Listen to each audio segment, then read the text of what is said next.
guys, it's Saga from TechWorks, and today we are taking a look at the 8th generation iPad. I think Apple should start calling it iPad SE because I think that is actually what it is. Like the iPhone SE and the Apple Watch SE, this 8th generation iPad gives you the most value for your money. Now why would I say that? Because it starts at 29,900 rupees for the 32GB variant. Actually, you can get it for as low as 26,900 rupees if you go with some of the credit card offers. And at that price, there is no other tablet or even a laptop for that matter which comes even close to its performance. Now in the box, we get the iPad itself, some paperwork and Apple stickers, USB Type-C to Lightning cable and a 20-watt charging brick. Yes, 8th generation iPad, it starts at 29,900 rupees, comes with a 20-watt charger, but none of the iPhones going forward do. This is just plain stupid. Anyways, coming back to the iPad itself. Yes, this looks same as the 7th generation iPad. So if you are using that one, there is really no need for you to upgrade to this one.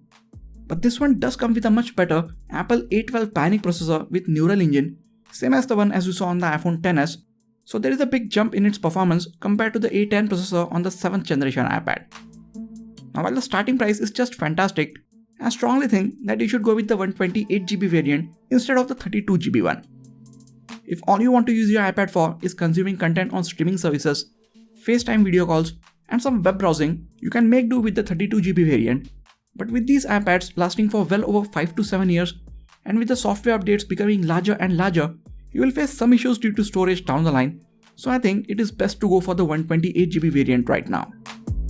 With a stellar price, very capable processor, 2160x1620 pixel Retina display, Touch ID sensor under the home button, a headphone jack, smart connector to connect accessories, Apple Pencil support, and software updates for 4 to 5 years at least, this iPad lets you do more than 90% of what the more expensive iPad Air and the iPad Pros can do at less than half the price, which is just amazing. Now who is this 8th generation iPad for? It is for someone who wants the software features that the iPad Pro offers but without breaking the bank. You get access to all the host of Apple's and even third-party applications which are plenty for the iPad. It is for someone who likes to consume a lot of media or play games on a bigger display.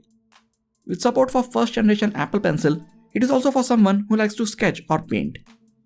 It is a note-taking device for students, and with PowerPoint and Keynote, they can even make their presentations on it. And in these challenging conditions, with most of the classes being held over Zoom calls, this iPad is really good for video conferencing calls.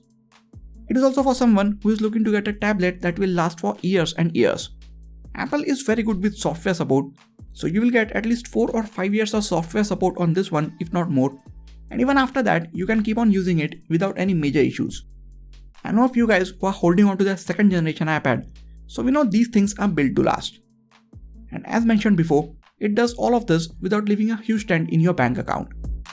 If you want to do some serious typing on this thing, I suggest you get some sort of keyboard attachment for it. While the on-screen keyboard is good enough, it is just not tactile for long hours of writing sessions. You don't have to get one from Apple. There are actually a lot of third-party ones that perform just as good, if not better.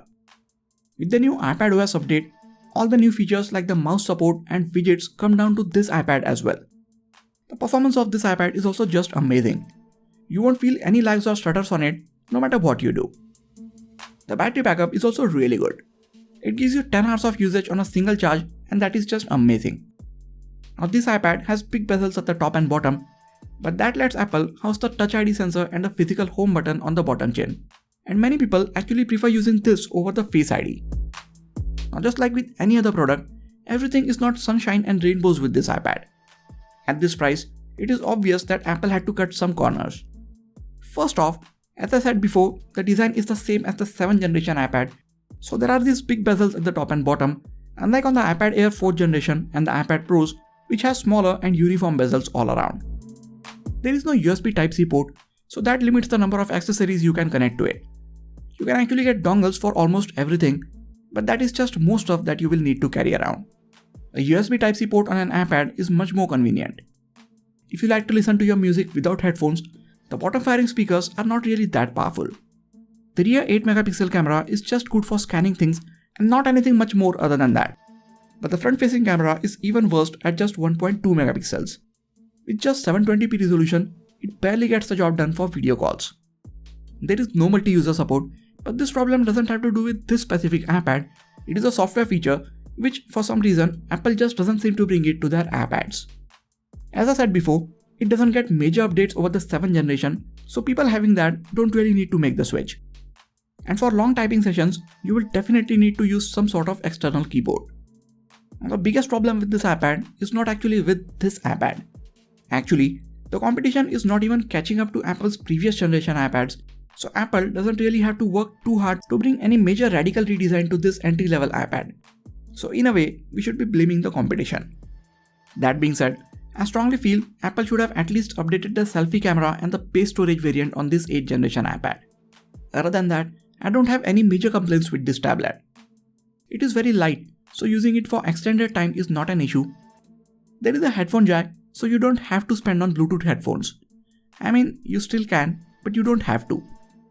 Performance is amazing, and it can basically run anything and everything that I can throw at it without any hiccups.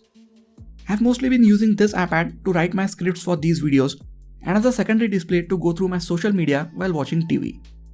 My wife is using it for some of her office work, and so far it has been more than sufficient for our needs. So yes, I definitely think that this 8th generation 2020 iPad is the most value for money tablet that you can get right now. This is not the only tablet that Apple announced recently. There is a new 4th generation iPad as well, so which of these should you get? Well, that is a question for another video. That is it for this video guys. Please hit the like button if you enjoyed this video and subscribe to the channel for more quality tech videos like this. You can also check out some of the other videos from this channel. This has been Sagar, and I'll catch you guys in the next video. Take care.